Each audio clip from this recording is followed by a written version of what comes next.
నమస్కారం ఘంటారావానికి స్వాగతం. ముందుగా ప్రధానాంశాలు. కాసేపట్లో స్వర్ణాంధ్ర విజన్ డాక్యుమెంట్ ఆవిష్కరించనున్న సీఎం. అందరికీ ఆరోగ్యం, సంపద, సంతోషం లక్ష్యంగా రూపకల్పన.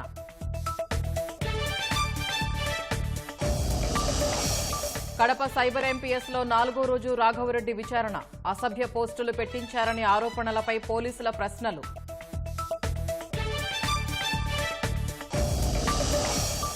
ప్రకాశం జిల్లా పోలీసుల కస్టడీకి విజయపాల్. రఘురామ కస్టోడియల్ టార్చర్ కేసులో కాసేపట్లో విచారణ.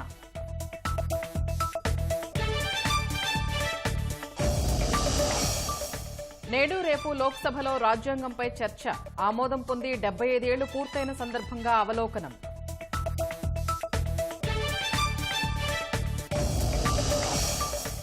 ఇరాన్తో యుద్ధంపై డొనాల్డ్ ట్రంప్ సంచలన వ్యాఖ్యలు. అస్థిర పరిస్థితుల వల్ల ఏదైనా జరగొచ్చని వెల్లడి.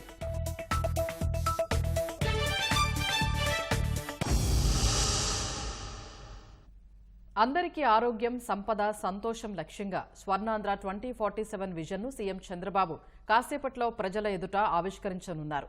ఉద్యోగ ఉపాధి కల్పనతో పాటు రైతుల ఆదాయాన్ని పెంచుతూ మహిళల ఆర్థికాభివృద్ధికి కృషి చేస్తామనే హామీని ఇవ్వనున్నారు.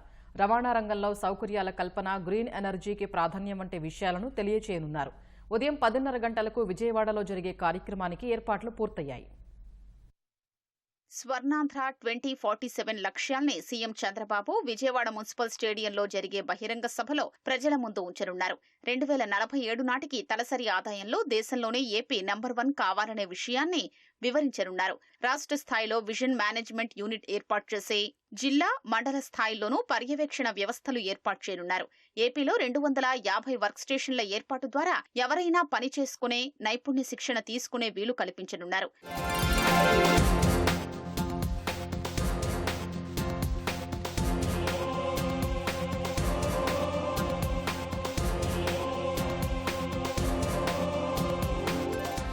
సమయం ఉన్నప్పుడు పనిచేసి, అవసరమున్నప్పుడు పని చేయించుకునే కొత్త విధానం విజన్ 2047లో ప్రధానం. డిజిటల్ లెర్నింగ్, శిక్షణ పొందిన ఉపాధ్యాయులు, దగ్గరలోనే ప్రాథమిక ఆరోగ్య కేంద్రాలు, టెలిమెడిసిన్ సౌకర్యాలు, అత్యవసర వైద్య సేవలు అందుబాటులోకి తీసుకురానున్నారు. బ్యాంకింగ్ సేవలు, రుణాలు, ఆర్థిక అక్షరాస్యత కార్యక్రమాలు నిర్వహిస్తారు. స్థానిక సంప్రదాయాలు, సంస్కృతిని పరిరక్షిస్తారు. ఆర్థిక కార్యకలాపాలు చేపడతారు. పేదరికం లేని సమాజం కోసం కుటుంబ యూనిట్గా ఇంటి స్థలం, రక్షిత నీరు, 24 గంటలు విద్యుత్తు, వంట గ్యాస్, మరుగుదొడ్లు, మురుగునీటి పారుదల సౌకర్యం, solar rooftop, digital connectivity, రాయితీపై సౌర విద్యుత్ సౌకర్యాలు కల్పిస్తారు. విజన్ 2047లో భాగంగా మహిళలకు అధిక అవకాశాలు కల్పిస్తారు. ఇంటి నుంచే పని చేసుకుని ఆదాయం పొందే విధానం అందుబాటులోకి తెస్తారు. మహిళా పారిశ్రామికవేత్తలకు ఆర్థిక మద్దతు ఇవ్వనున్నారు. మహిళా ఎంఎస్ఎంఈ పార్కులు ఏర్పాటు చేయనున్నారు. సీనియర్ సిటిజన్స్ కు పొదుపు సంఘాలు ఏర్పాటు చేస్తారు. పర్యాటక ఆదాయాన్ని 4% నుంచి 20% పెంచాలని లక్ష్యంగా నిర్ణయించుకున్నారు. ఉపాధి, ఉద్యోగాలకు పారిశ్రామిక పార్కులు, టౌన్షిప్స్ ఏర్పాటు చేయనున్నారు. ప్రకృతి సేద్యం ద్వారా వ్యవసాయ ఖర్చుల తగ్గింపు, నేలసారం పెంపు, పంటల మార్పిడి, అధిక విలువ కలిగిన పంటల సాగు, ఆక్వా క్లస్టర్ల ఏర్పాటు, వ్యవసాయంలో సౌర విద్యుత్ వినియోగం, ఈ ట్రాక్టర్ల వాడకం, ఏఐ, ఐఓటీ, డ్రోన్లు, రోబోటిక్స్, చీడపీడల గుర్తింపు, నియంత్రణకు ఉపగ్రహ సాంకేతికతకు ప్రాధాన్యమిస్తారు. ఆక్వాతో పాటు మామిడి, అరటి, మిరప, కాఫీ, పామోలిన్, సుగంధ ద్రవ్యాల పంటలకు ప్రత్యేక హబ్లు ఏర్పాటు చేయనున్నారు.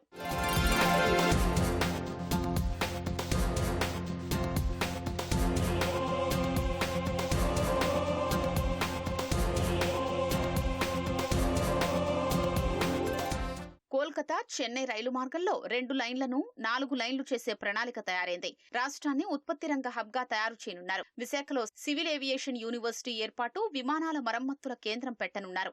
జల రవాణా పునరుద్ధరించనున్నారు. సమ్మిళిత వృద్ధి, పేదరికం లేని సమాజం అనేది మంత్రంగా తయారు కావాలన్నది లక్ష్యం. ఆర్థిక అసమానతలు తగ్గించనున్నారు. ప్రభుత్వం, ప్రజలు, ప్రైవేటు భాగస్వామ్యంతో పేదరిక నిర్మూలన చేయనున్నారు. రైతుకు వ్యవసాయంలో సాంకేతికతను విజన్ 2047లో భాగంగా ప్రోత్సహించనున్నారు. వ్యవసాయ ఖర్చులు తగ్గించడం లక్ష్యంగా పెట్టుకున్నారు. ఇంధన వనరుల్ని పూర్తి స్థాయిలో వినియోగించుకుని ప్రతి ఇల్లు హరిత నివాసం కావాలన్నది మరో ప్రధాన ఉద్దేశం. ఆంధ్రప్రదేశ్ను green energy, green hydrogen hub గా తయారు చేయనున్నారు. మానసిక ఉల్లాసం కావాలన్నా, ఆరోగ్యంగా ఉండాలన్నా స్వచ్ఛాంధ్ర ఎంతో ముఖ్యమనే లక్ష్యాన్ని నిర్దేశించుకోనున్నారు. గౌరవ ముఖ్యమంత్రి వర్యులు నారా చంద్రబాబు నాయుడు గారు, ముఖ్యమంత్రి పవన్ కళ్యాణ్ గారి సమక్షంలో స్వర్ణాంధ్ర 2047 ఒక విజన్ డాక్యుమెంట్ ని ప్రారంభిస్తున్నారు. ఈ దేశానికి స్వాతంత్రం సిద్ధించి 100 సంవత్సరాలు పూర్తయ్యే నాటికి ఆంధ్రప్రదేశ్ ఏ రకంగా ఉండాలో ఒక దిశానిర్దేశం చేస్తుంది. దార్శనికత కలిగిన చంద్రబాబు నాయుడు గారు 6 నెలల కాలంలోనే ఒక మార్పును చూపించారు. అనేక రకాలైన పాలసీలను తీసుకొచ్చి పెట్టుబడులు తీసుకొచ్చే ప్రయత్నం చేస్తున్నారు. ఇవాళ పోలవరం సాకారమయ్యే రోజు వచ్చింది, అమరావతి నిర్మాణం జరిగే అవకాశం వచ్చింది. ప్రఖ్యాత సంస్థలన్నీ కూడా లక్షల కోట్ల పెట్టుబడులను రాష్ట్రంలో పెట్టడానికి ముందుకు వస్తున్నాయి. ఇవన్నీ ప్రధాన కారణం ఏంటంటే నాయకత్వం మీద ఉన్న నమ్మకం. ఆ నమ్మకాన్ని చంద్రబాబు నాయుడు గారు కలిగించగలిగారు.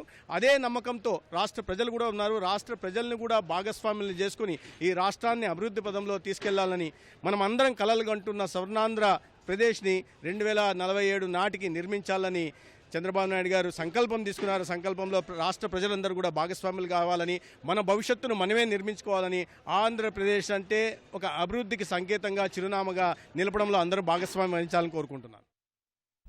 రఘురామకృష్ణరాజు కస్టోడియల్ టార్చర్ కేసులో సిఐడి విశ్రాంత ఏఎస్పీ విజయపాల్ను ప్రకాశం జిల్లా పోలీసులు కస్టడీకి తీసుకున్నారు. మరింత సమాచారం మా ప్రతినిధి జయప్రకాష్ ప్రత్యక్ష ప్రసారం ద్వారా అందిస్తారు. స్వప్న, రఘురామకృష్ణరాజు కస్టడీ టార్చర్ కేసులో నిందితుడిగా ఉన్నటువంటి విజయపాల్ను కొద్దిసేపటి కిందటే గుంటూరు జిల్లా జైలు నుంచి ఒంగోలు పోలీసులు కస్టడీకి తీసుకున్నారు. ఇప్పుడే ఆయనకు వైద్య పరీక్షలు పూర్తయిన నేపథ్యంలో ఆయన్ను ఒంగోలు పోలీసులు ఒంగోలు ఎస్పీ కార్యాలయానికి తీసుకువెళ్లారు. 2 రోజుల పాటు విజయపాల్ను విచారించనున్నారు. ఈరోజు రేపు విచారించి మళ్ళీ ఇక్కడ వైద్య పరీక్షలు పూర్తి చేసుకొని ఇక్కడ జిల్లా జైలుకి తీసుకువస్తారు. ముఖ్యంగా రఘురామకృష్ణరాజు పైన గతంలో సిఐడి అధికారులు కేసు నమోదు చేశారు. కేసు నమోదు చేసిన సందర్భంలో ఆయన్ని హైదరాబాద్ నుంచి తీసుకువచ్చి అర్ధరాత్రి కూడా విచారించిన పరిస్థితి అప్పుడు కలకలం రేపిన సంగతి అందరికీ తెలిసింది. ఆ సందర్భంలో ఆయన్ని కస్టోడియల్ టార్చర్ చేశారని గతంలో కోర్టుకి తెలిపారు. ఆ తర్వాత ఇక్కడ ఇదే వైద్యశాలలో ఇక్కడే ఆయనకు హైకోర్టు ఆదేశాల ప్రకారంగా ఒక కమిటీ ఏర్పడి రిపోర్టు కూడా ఇచ్చిన పరిస్థితి మనకి తెలిసిన విషయమే. అయితే ఇదంతా కస్టోడియల్ టార్చర్ జరిగిన క్రమంలో అప్పుడు విజయపాల్ విచారణ అధికారిగా ఉన్నారు. దానికి పూర్తి బాధ్యత ఆయనే వహించాల్సిన అవసరం ఉన్న నేపథ్యంలోనే కీలక ఏవన్గా అతన్ని పెట్టిన నేపథ్యంలో కీలక నిందితుడిగా ఆయన ఉన్నారు. ఆయన్ని ఈరోజు విచారించి ఆయన నుంచి కీలకమైనటువంటి విషయాలు రాబట్టే అవకాశం మనకి కనబడుతుంది. ఇందులో ప్రధానంగా చూసుకున్నట్లయితే అప్పుడు సిఐడి చీఫ్గా ఉన్నటువంటి సునీల్ కుమారు, అదేవిధంగా అప్పుడు ఇంటెలిజెన్స్ చీఫ్గా ఉన్నటువంటి పిఎస్ఆర్ ఆంజనేయులు, అదేవిధంగా అప్పుడు సీఎంగా ఉన్నటువంటి జగన్ ఇందులో కీలక పాత్ర పోషించారని అప్పుడు ఉన్నటువంటి ఇంటెలిజెన్స్ చీఫ్ ఆదేశాల మేరకే ఈ విధంగా కస్టోడియల్ టార్చర్ చేశారనేటువంటి ఫిర్యాదుతోటి నగరంపాలెం పోలీసులు కేసు నమోదు చేసి ఇందులో అరెస్ట్ చేశారు. ఇప్పుడు అసలు ఎందుకు ఈ కస్టోడియల్ టార్చర్ చేశారు, ఎవరెవరు చేశారు, ఇందులో ప్రధానంగా దీని వెనుకాల ఎవరు ఉన్నారు, ఈ కుట్రకి కారణం ఎవరు అనేటువంటిది పూర్తి స్థాయిలో విచారణలో రాబట్టే అవకాశం మనకి కనబడుతుంది. దీంతో పాటు ఇంకొక రకంగా చూసుకున్నట్లయితే అసలు కస్టోడియల్ టార్చర్ చేసిన తర్వాత కూడా ఈ విధమైనటువంటి ఆ రిపోర్టుని మ్యానిపులేట్ చేయటం, ఇదంతా మరొక కీలక పరిణామంగా చూసుకోవచ్చు. టార్చర్ జరిగిన నేపథ్యంలో తన పైన అప్పుడే అంతకు ముందే ఆపరేషన్ బైపాస్ సర్జరీ చేసుకున్నాను. ఆ బైపాస్ సర్జరీ చేసుకున్న తర్వాత గుండెల పైన కూర్చొని తన మీద దాడి చేశారని, హత్యా ప్రయత్నం చేశారని రఘురామకృష్ణరాజు ఫిర్యాదులో పేర్కొన్నారు. ఆ ఫిర్యాదు మేరకు హత్యాయత్నం కేసుగా దీన్ని పరిగణలోకి తీసుకున్నారు. ఈ విధంగా టార్చర్ పెట్టడం వెనకాల ఎవరున్నారు, ఆదేశాలు ఎవరు ఇచ్చారు, అసలు ఫోన్లో వీడియో కాల్ చేసి చూయించారు అనేటువంటిది చెప్తూ ఉన్నారు. కొంతమంది ముసుగులు వేసుకొని కూడా వచ్చారు అనేటువంటిది చెప్తూ ఉన్నారు. అంటే అసలు ఎవరు వచ్చారు, ఎంతమంది వచ్చారు అనేటువంటి ఇది పూర్తిగా తెలియాల్సిన అవసరం ఉంది. అదేవిధంగా అప్పుడు ఉన్నటువంటి సిఐడి చీఫ్ సునీల్ కుమార్ కూడా విచారణ సందర్భంగా అక్కడికి వచ్చారా, ఆయన ఎవరితో మాట్లాడారు, అప్పుడు ఉన్నటువంటి కాల్ రికార్డ్స్ ఇవన్నిటినీ పూర్తిగా పరిగణలోకి తీసుకొని ఈరోజు రేపు 2 రోజుల పాటు విజయపాల్ను విచారించి దీంట్లో ఉన్నటువంటి కీలక విషయాలు తీసుకురావాల్సిన అవసరం మనకి కనబడుతూ ఉంది. ఎందుకంటే టార్చర్ జరిగిన తర్వాత కూడా నివేదికను మార్చే క్రమంలో సిఐడి ప్రధాన పాత్ర పోషించిందనే ఆరోపణలు వెల్లువెత్తుతూ ఉన్నాయి. ఇది ప్రధానమే కాకుండా అప్పట్లో సిఐడి అధికారులు ఈ విధంగా చాలామందిని అరెస్ట్ చేయటము, వేధించటము ఇవన్నీ కలకలం రేపిన పరిస్థితి మనకు తెలిసిందే. మొత్తం మీద ఇప్పటి వరకు ప్రస్తుతం జిల్లా జైల్లో రిమాండ్ ఖైదీగా ఉన్నటువంటి విజయపాలు ఈ 2 రోజుల పాటు అంటే ఈరోజు ఉదయం 10 గంటల నుంచి రేపు సాయంత్రం 5 గంటల వరకు విచారణ జరపవచ్చని కోర్టు ఆదేశాలు ఇచ్చింది. ఈ ఆదేశాల ప్రకారమే పోలీసులు కస్టడీకి తీసుకున్నారు. అయితే నగరంపాలెం పోలీసులు కేసు నమోదు చేసినప్పటికీ విచారణ అధికారం మాత్రం గుంటూరు అక్కడ ఉన్నటువంటి ఒంగోలు ఎస్పీకి ఇచ్చిన నేపథ్యంలో ఆయన విచారణ జరిపి ఈ విచారణలో కీలక విషయాలు రాబట్టే అవకాశం మనకి కనబడుతుంది. ఇందులో ఏడీజీ స్థాయి అధికారులు, డీజీ స్థాయి అధికారులు కూడా ఉన్న నేపథ్యంలో వాళ్ళని విచారించాలంటే అంటే భవిష్యత్తులో వాళ్ళని విచారించాల్సిన అవసరం ఏర్పడినా సరే హయ్యర్ ర్యాంకు అధికారులు ఉండాల్సిన అవసరం ఉంది. ఇప్పుడు ఏఎస్పీని ఒక ఏఎస్పీ స్థాయి అధికారి విచారించడం సరికాదని గతంలో వచ్చినటువంటి ఆరోపణల నేపథ్యంలో పారదర్శకమైనటువంటి విచారణ, అదేవిధంగా ఈ కేసులో పూర్తి స్థాయి నిందితుల్ని అదుపులోకి తీసుకోవాలన్నా, అరెస్ట్ చేయాలన్నా సరే ఖచ్చితంగా ఉన్నతాధికారులే ఇందులో ఇన్వాల్వ్ కావాల్సినటువంటి అవసరం ఎంతైనా కనబడుతుంది అనే ఉద్దేశంతో అప్పుడు ఒంగోలు ఎస్పీ దామోదర్కు ఈ బాధ్యతలు అప్పగించారు. ఈరోజు మరికొద్ది సేపట్లోనే వాళ్ళు ఒంగోలుకి చేరుకుంటారు. ఒంగోలుకి చేరుకున్న తర్వాత అక్కడ విచారణ జరిపి పూర్తి స్థాయిలో విషయాలు రాబట్టే అవకాశం మనకి కనబడుతుంది. స్వప్న. కెమెరామెన్ కేశవ్తో జయప్రకాష్, ఈటీవీ న్యూస్, గుంటూరు.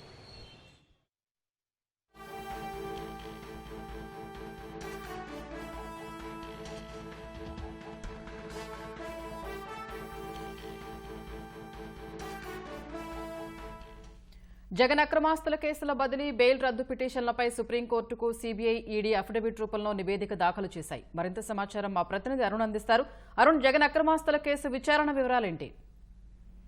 జగన్ అక్రమాస్తుల కేసులో ట్రయల్ సరిగ్గా జరగటం లేదు, వేగవంతంగా ముందుకు సాగటం లేదు, అనేక అడ్డంకులు వస్తున్నటువంటి నేపథ్యంలో కేసు విచారణను మరో రాష్ట్రానికి బదిలీ చేయాలని, అదే సందర్భంలో గత 12 ఏళ్లుగా బెయిల్ పై ఉన్నటువంటి జగన్మోహన్ రెడ్డి బెయిల్ రద్దు చేయాలని, తద్వారానే విచారణ మరింత ముందుకు సాగటానికి ఆస్కారం ఉంటుంది, కేసులో అడ్డంకులు తొలగిపోతాయి అని చెప్పి గత ఎంపీగా ఉన్న సమయంలో ప్రస్తుత ఏపీ డిప్యూటీ స్పీకర్ రఘురామకృష్ణరాజు 2 వేర్వేరు పిటిషన్లు దాఖలు చేస్తారు. ఆ పిటిషన్లపై ఈ రోజు మరోసారి జస్టిస్ అభయ్ ఓకా, జస్టిస్ పంకజ్ మిత్తల్తో కూడినటువంటి ధర్మాసనం విచారణ చేపట్టింది.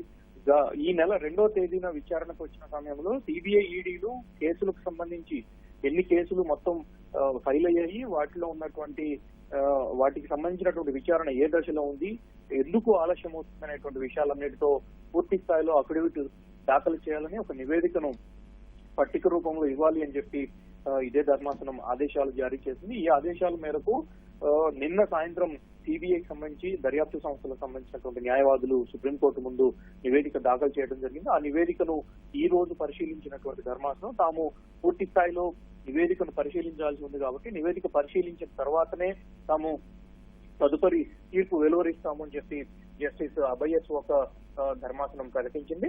సో సిబిఐ దాఖలు చేసినటువంటి స్టేటస్ రిపోర్ట్ ను తాము కూడా పరిశీలించాల్సి ఉంది అని చెప్పి జగన్ తరఫున న్యాయవాదులు కూడా కోరటంతో తదుపరి విచారణను జనవరి 10వ తేదీన తాము విచారణ చేపడతామని చెప్పి జస్టిస్ అభయ్ ఒక ధర్మాసనం ప్రకటించింది. రఘురామకృష్ణరాజు దాఖలు చేసినటువంటి పిటిషన్లు 2 పిటిషన్లపై పూర్తి స్థాయి విచారణను, దాంతో పాటుగా స్టేటస్ రిపోర్ట్స్ సిబిఐ, ఈడీ కేసులకు సంబంధించి ఎన్ని డిశ్చార్జ్ పిటిషన్లు దాఖలు చేశారు, తెలంగాణ హైకోర్టులో ఉన్నటువంటి పరిస్థితులు ఏంటి, తెలంగాణ హైకోర్టులో ఈ కేసులకు సంబంధించినటువంటి ఉత్తర్వులు, ఇప్పటికీ పెండింగ్ లో ఉన్నటువంటి డిశ్చార్జ్ పిటిషన్లు, వీటికి సంబంధించి ఇప్పటికే పలుమార్లు సుప్రీంకోర్టు ముందు న్యాయవాదులు చెప్పడం జరిగింది. అయితే ఓవరాల్ గా చెప్పడం కాదు, పూర్తి స్థాయి నివేదికను లిఖితపూర్వక అఫిడవిట్ రూపంలో ఒక నివేదికను ఇవ్వాలి అని చెప్పి అభయ ఒక ధర్మాసనం ఆదేశాలు జారీ చేసింది. ఆదేశాల మేరకు స్టేటస్ రిపోర్ట్ సుప్రీంకోర్టు ముందు దర్యాప్తు సంస్థలు సిబిఐ, ఈడీలు దాఖలు చేశాయి. ఈ నివేదిక పరిశీలించిన అనంతరం తుది ఉత్తర్వులను ఈ నెల వచ్చే నెల అంటే వచ్చే ఏడాది జనవరి 10వ తేదీన విచారణ జరిపిన అనంతరం తుది తీర్పు ఇవ్వడానికి ఆస్కారం ఉంది. నివేదిక పరిశీలించిన తర్వాతనే తాము తుది తీర్పు ఇస్తాము అని చెప్పి ధర్మాసనం కూడా ప్రకటించడంతో తదుపరి విచారణను జనవరి 10వ తేదీకి సుప్రీంకోర్టు వాయిదా వేసింది. ధన్యవాదాలు అరుణ్. స్వర్ణాంధ్ర 2047 విజన్ డాక్యుమెంట్ ఆవిష్కరణ కార్యక్రమంలో CM Chandrababu, deputy CM Pawan Kalyan పాల్గొని ఫోటో ఎగ్జిబిషన్ ను పరిశీలిస్తున్నారు. ప్రత్యక్ష ప్రసారం ద్వారా చూద్దాం. రూపాయలంటే దగ్గర 1,80,000 వస్తుంది అంతేమ్మా. ఎకనామిక్స్ ఇప్పుడు అమ్మాయి చేసే వ్యవసాయంలో ఏంటంటే చేసిన తర్వాత చుట్టుపక్కల అమ్ముతాం. అదే కానీ ట్రేసబిలిటీ కూడా పెట్టి అమ్మగలిగితే మార్కెటింగ్ చేస్తే double the price, triple the price వస్తుంది. బ్రాండింగ్ అండ్ ట్రేసబిలిటీ ఆ డీటెయిల్స్ అన్ని రావాలి. చేద్దాం, బాగా చేస్తున్నాం. ఫిషర్మెన్ సార్ నేను ఈ 2047 సంవత్సరం ప్రణాళిక, మండల ప్రణాళిక ద్వారా జిల్లాధికారులు, మండలాధికారులు మా గ్రామానికి వచ్చి మా జీవన విధానాన్ని ఎలా మెరుగుపరచుకోవాలో తగిన సలహాలు, సూచనలు వాళ్ళు ఇచ్చారు సార్. అలాగే మేము పడుతున్న ఆర్థిక ఇబ్బందుల గురించి కొంత సమాచారాన్ని మా దగ్గర నుంచి సేకరించారు సార్. మాకు చేప పిల్లల నిషేధ టైంలో కంపల్సరీ దాన్ని పాటించాలని, దానివల్ల ప్రతి ఒక్క చేప 2 లక్షల పిల్లలు పెడితే ఎంత అభివృద్ధి చెందుతుంది అనే స్వయంగా ప్రభుత్వం నుంచి కూడా చేపలు వదులుతారు సార్. అదే కాకుండా మేము కూడా ఈ పాటిస్తే మా జీవనాభివృద్ధి పెంచుకోవటానికి తోడ్పడుతుందని చెప్పి ఈ ప్రణాళికలో భాగంగా మేము కూడా దాపం చేస్తున్నారు. ఇది సభ్యుడు నేను సంతోషం. నమస్తే అండి. విజయవాడ రోడ్ల మండలం నాయనపాడు.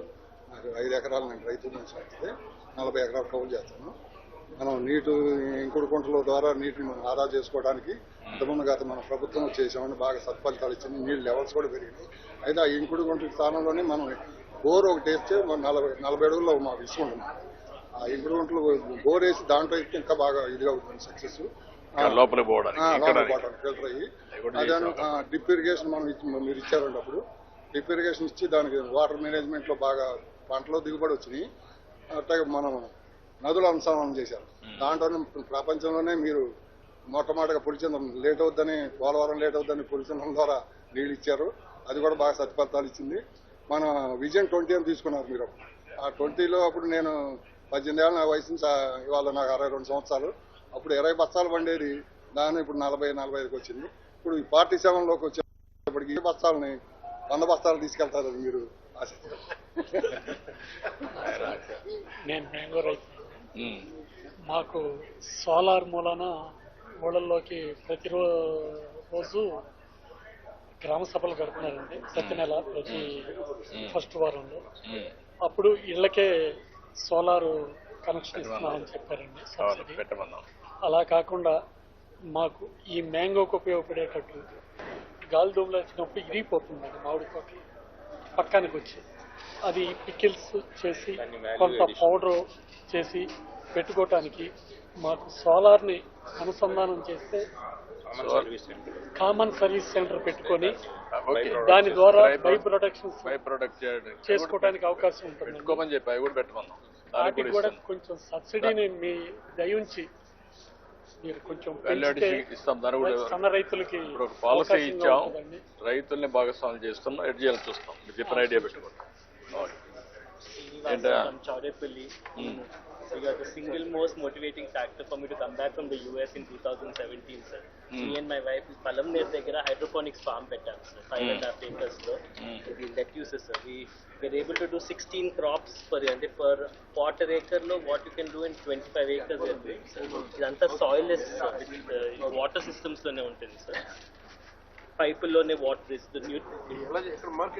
So I'm doing Bangalore, Chennai, Hyderabad. And this is my producer. This is cherry tomatoes. Yes, sir. Palamner, sir. Yeah. And we supply and what is the cost of the project? So 6 acres we were doing this, sir. We set it up in 2017, 6 crores project with an 4 acres of hydroponics, sir. All salad crops, sir. And the integrated pack housing. So we do mango processing, ripening and exports to the US and all of that also, sir. ఎంతవరకు వచ్చారు మీరు? Margins ఏంటి, profit? Margins are pretty good. అంటే the initial cost is high, sir. But manaki the throughput per quarter acre I'm able to produce 3 tons of leafies per month, sir. So per kg we sell around 100 rupees standard. What is the rate of returns? So 2.5 years we'll make our money back, sir. 2.5 years. But with the support, subsidies, I've applied for most of the subsidies. Of Chiranjeev Chaudhary garu helped me. And we're doing track and Horticulture Commission. బాగా చేశారు. Oh, definitely, sir. I mean, I have very good stories about coming back to the US, and we're also got into mango track and trace, sir. So what is the track and trace? So basically, we are trying to give the farmer, we are integrating the farmer, the supplier, and all of it. Tracing. So as soon as you Tracing do from through, production to last mile. yes, sir. ఈయన details కూడా ఉంటుంది దాంట్లో ఎక్కడి నుంచి వెళ్ళిందో ఇదిగో మనం చూడండి తినేటప్పుడు sir, చూసుకోవచ్చు. Yes, sir. Students, sir, if you scan this QR code, you know which farm, which variety, Europe which and all, sir. They are for traceability చేసాము అన్ని products. animal husbandry and also. మీరు తినే పండు ఎక్కడి నుంచి వచ్చింది మీరు చూసుకోవచ్చు, ఏమేమి ఉన్నాయో and even చూసుకోవచ్చు. the Brits values, I can tell you what the sweetness of it is also. Everything. What is the nutrition value, Sweetness, మన mango కొన్ని బర్గర్ గా ఉంటాయి, ఒక sweetness. ఈవెన్ న్యూట్రిషన్ వాల్యూస్ అని కూడా వచ్చేస్తాయి. We can, sir. And తగినట్టు the higher it is, the higher it is, the sweeter. The sweeter it is. And what we this with blockchain, what we can also do, sir, is take it back to lettuce and corn, sir. From it takes 0 to 45 days from seed to harvest. So we can definitely tell you when it's seeded, when it is harvested, and who it's going to. Very interesting technology. And Good. that is, I'm very happy. Thank you, sir. Good luck. నీ పేరేమన్నామా? Srini Pavlu. ఒకసారి నీతో మాట్లాడతాను, మళ్ళీ పిలిపిస్తాం. Good experiment. పదా మన time అయింది, ముహూర్తం time అయింది, ఒకసారి అటు చూసుకొని వెళ్ళిపోదాం. పోదాం, ముహూర్తం ముందు అయిపోయినాక.